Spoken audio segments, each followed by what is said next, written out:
Hey, how y'all doing? Thank you for tuning in to Motivational Life Global. I'm your host, Mike.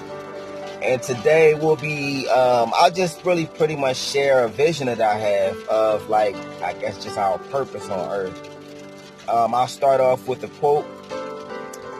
I have found that among its other benefits, giving liberates the soul of the giver. Maya Angelou. Again, I have found that among its other benefits, giving liberates the soul of the giver. Maya Angelou. And I'll get started with a vision that I recorded. Yeshua died to save us. We're the fallen angels who don't know who we are. And Yeshua came to show us and remind us of whom which we came and should return to, as we are the prodigal child. The prodigal children who were swept away with a tail and are being lured into staying at the party, so to say. But this party is HE double hockey sticks. And our spirits are supposed to ascend after death. And Satan with his hierarchy are trying to make your spirit stay on earth. Earth is like the devil's timeout for eternity. And God can't be around darkness, so he gave him a space, and we're the suspect angels who are born into the earth, so born into sin. The angels who weren't of any doubt and are still in heaven, it's not that we were, wait, 1 second, it's a lot, and I'm trying to I took a screenshot, so anyway, God can't be around darkness, so he gave him a space, and we are the suspect angels who are born into the earth, so born into sin. The angels who weren't of any doubt are still in heaven. It's not that we were bad, but we were smitten and distracted, probably in disbelief that this was actually happening in heaven, as the tail wiped out many which were fallen angels. Though God's true angels weren't and wouldn't be smitten by a tail. If anything, would be smitten by the head of something, but not the tail of anything. And never the head of anything that is the head or tail of an enemy of God. So it's like basically on his way out and down, he grabbed on to everything he could, and not to break his fall either. So the tail is actually another limb, so the serpent can use it and control it as an arm, limb, or hand. Because a tail could be like a whip, where you could wrap it around something like a snake, and with a powerful grip latch on, grab and control the direction of something in whichever way you want it to go. So he tried to trash heaven, basically. Like he went out with the bang. Like he said, if I gotta go, I'm taking everybody with me, basically, so to say. And due to his position and his power on his way down, he was able to take down with him a third of the angels.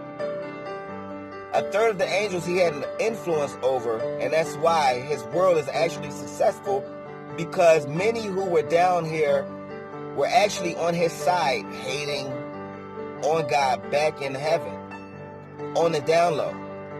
And that's why Satan even had the courage to go against God, because he had angels who were smitten by him, head to tail, even back in heaven. And this is why his world on earth is so successful, because they are loyal to him from heaven to HE double hockey sticks. They are with him. Every human born into this earth is an angel, but are you destined to be an angel of God or a demon of the devil? So Yeshua came. Okay, the Father came personally in the form of Yeshua. That angels be able to separate themselves from other angels, that they could be counted sheep and not slain pigs, which actually basically committed suicide, by the way. So it was important that God came to the earth for his flock, knowing that this different realm would confuse his sheep. That this is why the number of humans in the history of this earth, born to this earth, getting to heaven is so low. Because it's more of them than it is us down here. We are all in one big acre of mud together. So God came in spirit, that those of us who are of the spirit wake up and not be tricked from the devil with and by lust and anything of this world into staying down here for eternity.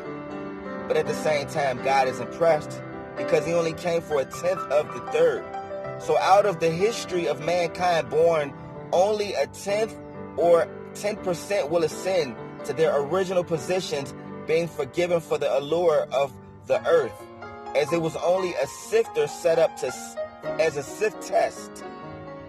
And you were the cloth, so of course you would partake. But do you have a home? Who is it with? And were you loved? And was the love strong enough for you to find your way back home? So tithing is you giving back 1/10 of your spirit. It's all that's needed to allow God to make you whole. Your earnings are in spirit, not money. One day a week, show God love in all the ways that you lusted in the flesh. And your attention, your spirit, and what you labored over that had nothing to do with the love or progression of God or your relationship with him. Automatically, 90% of human beings are filthy as soon as not birth, but as soon as two filthy rags create another one. As the semen and egg collide and attach, at this point is when the devil has full access. Way before the person even knows she's carrying, the devil is there. So 10% is your starter package. If you have a solid starting 10%, all BS to the side, you're loyal and you're going to grow to 90% solid instead of soiled. But it takes a start. So we have to help and assist one another as the community of human angels of God, mixed in with others to recognize who we are, and that again, we're all slaves on the ship of earth. I have other examples, but won't use the plight of any other race to make my point, not wanting to trigger any trauma. But feel free to plug in your own race. And yes, this is where we're all headed and need to help and assist in opening each other's eyes so that we won't miss our stop, so to speak. And remember that this world is jail. This world is jail. This world is jail. And we are all inmates until proven innocent on Judgment Day. And the only way out is not if you love God, but if you are of God and held a position in heaven. Only if you are of God do you have an umbilical cord to get back. Show your idea of love and loyalty and find your way back through the Spirit, which reminds you who you are and how you're to conduct yourself daily and living according to God. So when we understand what's going on in the life of spirit, the 5 senses we have are sifters that tell God our true intentions. So the more we aim to live to please our 5 senses, the less we aim to live to please God. So when you finally realize and remember who you are, the flattery and or peer pressure of this world does not move you. Because now you only want to make God happy and not grieve your Holy Spirit. This is how you are sifted, counted, and made whole. And this is, of course, just and only my theory of life and our existence, the theory of Michael. And I didn't hear this from anybody. It's just my opinion on the purpose for the only planet with humans. They can't even all fit on this earth at this point.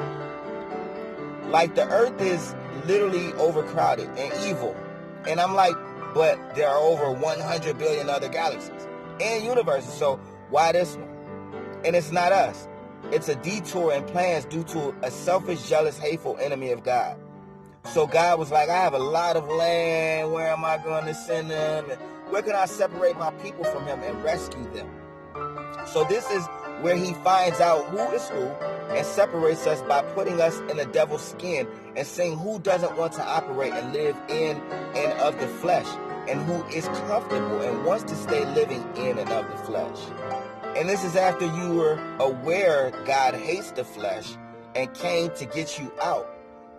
Do you still want the lust of your flesh, or want to return to the love of God? This was timestamp 4/18/2023, 10:01 p.m. And then I'll get into my quote from Mike. Don't follow others' dreams, follow your own. Created 4/18/2021, 17:58. Again, don't follow others' dreams, follow your own.